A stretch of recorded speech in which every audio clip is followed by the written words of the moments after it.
आप देख रहे हैं देश खबर 24 और वक्त है खबरों का। मध्य प्रदेश के छतरपुर जिले में हुए भीषण सड़क हादसे में शादी की खुशियां मातम में बदल गईं। यहां बारातियों से भरी हुई कार एक कुएं में जा गिरी, जिस दौरान कार में सवार 6 लोगों की मौत हो गई है तो वहीं 3 लोगों को घायल होना बताया गया है।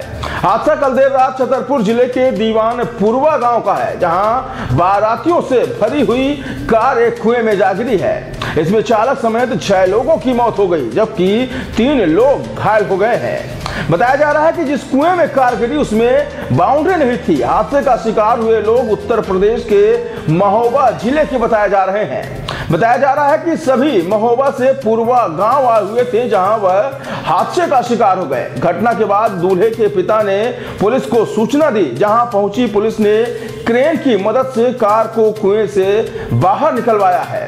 पुलिस का मानना है कि अंधेरे की वजह से चालक ने नियंत्रण खो दिया और यह हादसा हो गया। इधर भीषण सड़क हादसे की इस घटना पर प्रदेश के मुख्यमंत्री शिवराज सिंह चौहान ने शोक व्यक्त किया है।